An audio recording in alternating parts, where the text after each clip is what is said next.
Hello everyone, welcome to my video, another tutorial, let's say, video made especially for you and listening to you. Some time ago, some of you asked me to record a video about the legato and how do I practice legato, how do I make legato on the piano. And I found this topic a very interesting one. So thank you very much for this. And I decided to record the video, which I will actually call a tutorial of how to approach and how to practice Chopin's nocturnes. Because Chopin's nocturnes are practically the etudes for the legato. As probably you know, Chopin was obsessed with beautiful legato. We know that from the books, especially there is one book written by Jean-Jacques Eigeldinger. The name is Chopin as seen by his students. And this is a fascinating book which I strongly recommend to everybody, each one of you who are interested in Chopin's teaching, for example, or Chopin's playing, because there is a lot of words written by people who had lessons with one and only Frédéric Chopin. And they were all saying the same thing, that he was obsessed with legato and with singing. Chopin loved singing, maybe because when he was very young, he fell in love with an opera singer, Konstancja Gładkowska. Maybe that's why in his young brain and heart, love towards the singing flourished. Who knows how he would compose if he had never met this girl. But he was definitely in love with opera and in love with singing. So the main difficulty that we have in playing Chopin's nocturnes, but not only nocturnes, everything by Chopin should be singing, like second themes of the sonatas, second themes of the balladas, or impromptus, or slow etudes, let's say even. Well, everywhere we have a beautiful, perfect legato. Legato which is inspired by the singer. So, how to achieve perfect legato? Well, it's not that simple to explain, of course, but let's try to do it like I usually do, in as simple words as possible. So first of all, to everybody of you who want to improve your legato, I of course strongly recommend to listen to the singers, or to even play with the singers. To accompany the singers and listen to them. But of course you can listen to operas, arias by Mozart, especially the slow arias by Mozart, Rossini, Bellini, Puccini is great. Chopin, of course, didn't know Puccini, but Puccini is very good for improving legato. Listening many times, so that this music is in your blood. And then when you play Chopin, trying to imitate the singing. But it's so simple to say, but what it really means? That's the question. Well, second advice for you which I have is to listen to some opera arias, to print out the score of course, piano and the voice. Usually I recommend to use earphones and try to play together with the singer the vocal line, the line that singer is singing. This will at first be a little bit shocking for you, how they interpret the text, the melody, because it's never exactly like it's written. And here comes another problem, the problem of the rubato playing, which also comes from the singing. But if you will play together with the singer, you will learn how this you will feel and hear how these notes are fantastically connected with one another. There is no, banging. There is no hammers on the strings. And this is our goal to achieve the perfect legato. So I strongly recommend everybody to practice nocturnes hands separately. Of course, with this we have another difficulty, which I will talk about a little later, the accompaniment, which is also very, very important. But let's take the first nocturne, and already at the beginning we have 6 or 7 notes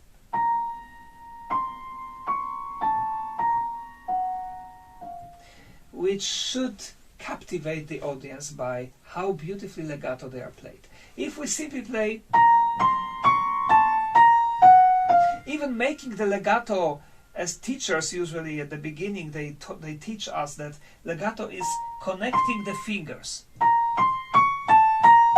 And it is partly right, but it's not enough to say that legato is connecting the fingers. The true legato is the... I use this comparison that we have one big sound, like stream of air, when we are singing or when we play some brass instrument. And we simply change the frequency. So there is one note, and it's changed. How to achieve this on piano? First and foremost, never play with curled fingers and with this top. Always flat fingers. This will make the sound immediately more beautiful and more like a singing. And then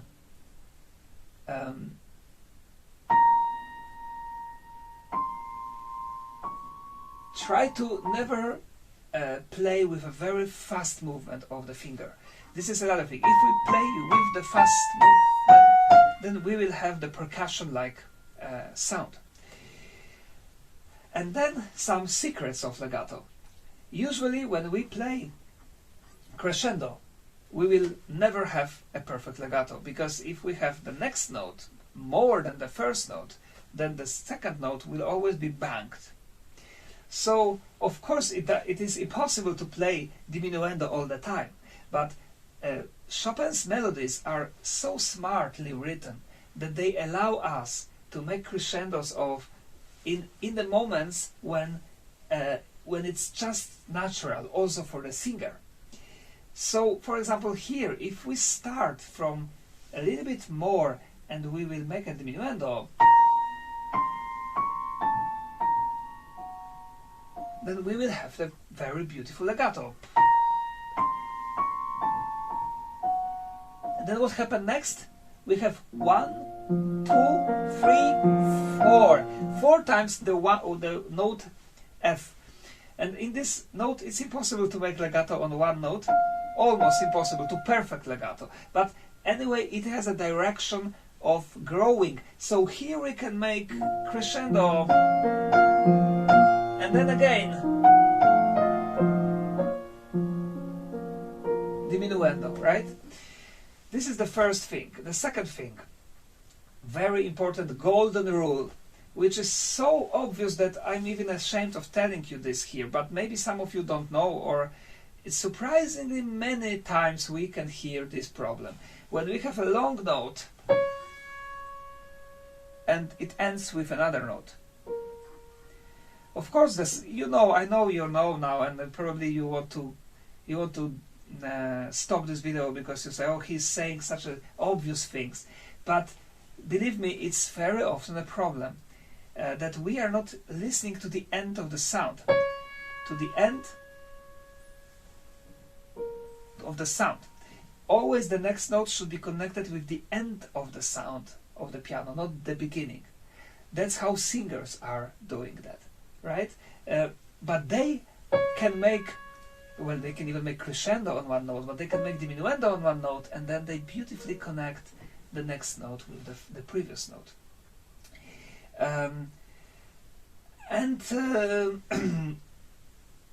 in the nocturnes, as I said to you, first we should practice right hand alone to achieve a very beautiful sound. The beautiful sound we achieve by caressing the piano, touching the piano with feelings.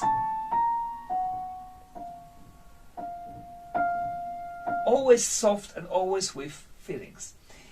And always shaping melodies. This is another thing that I strongly recommend and that every great world-class pianist has.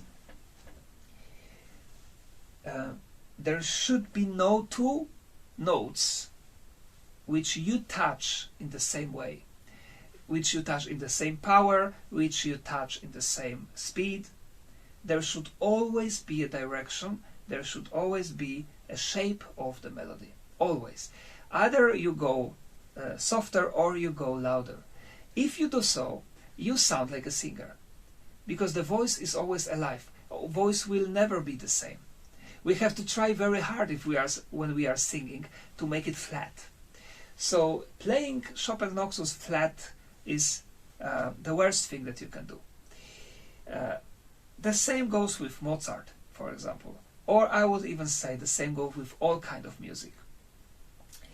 Almost all kind of music. Because of course we have Prokofiev, for example, in some places he demand us to play flat, or other composers, especially 20th century composers too. But this direction, the feeling of singing a direction, is very important. Another thing that we can take from the singers is breathing. The breath is a very important thing which we pianists sometimes forget, because we don't need to breathe when we are playing. But if we are singing the line, we always have to carefully imagine where is the breath and do it. So, in every single nocturne, the attitude, in my opinion, should be like that. First, you work only with the melody. Usually it's in the right hand.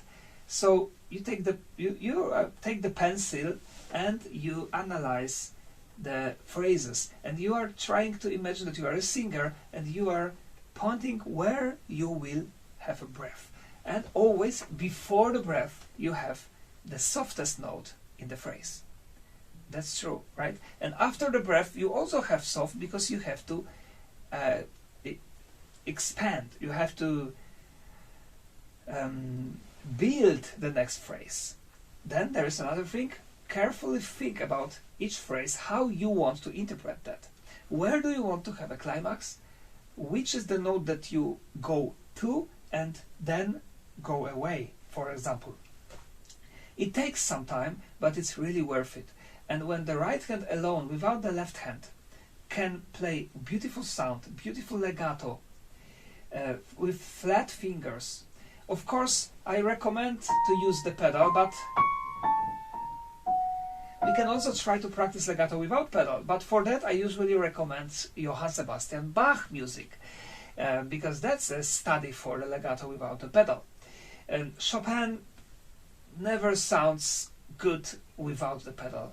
So I sometimes I practice without the pedal just to hear some details, but usually because I'm working on the final result, I need the pedal for the final result. So I always, my leg is connected, is glued with my hand and with my ears. So all is together. That's why even when I practice on the right hand, listen, I start with the pedal, and I'm changing the pedal using my ears. So this is another very important thing that I recommend to my students. Don't change the pedal when you practice one hand alone. Don't use the same kind of pedal that when you are going to use later on, playing hands together or playing in the final tempo. Pedal is not only on and off. Pedal is an integral part of the music. So if we play slower, we have to change our pedal. If we play on the right hand, we have to pedal more often sometimes. Just make it sound beautiful. Just imagine that you are a singer and you are working on your line before the rehearsal with the pianist. And now there another thing, the accompaniment of nocturnes. And this here comes another big challenge. The accompaniment of the nocturnes should be extremely soft, because it's only the background, extremely soft. So left hand, which usually is worse than right, has to learn how to touch softly. And here I come to you with my way of practicing the soft touch. First, I just practice the left hand touching only halfway through every key. This is the way how we achieve a very delicate touch. Maybe I will make another video about this, how to play piano, because I consider this practicing as really amazing. And probably, maybe some teachers are using this, maybe some great pianists, some professors, but I'm so proud of that because nobody told me that. It's my own idea of practicing. And then you can do it hands together. You can play right hand, and you can fake the left hand. Practicing this way, you are practicing two different ways of touch with two hands. Left hand must be extremely soft. There is never soft enough. But of course we need to play all the notes. So for that we need to have a very relaxed hand. And another thing is that this is a piano, this is an accompaniment, so it also has to be alive. In every nocturne we have a little different accompaniment. But in every nocturne, even when we have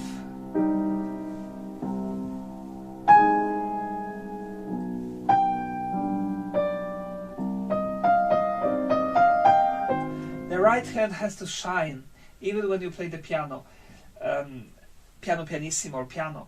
But left hand should always be down, but with, of course, very, very round sound. So we are using the gravitation, but we are also using a very slow, this is important, very slow speed. But gravitation to the end. And that's why the second step of practicing nocturnes is to practice left hand alone.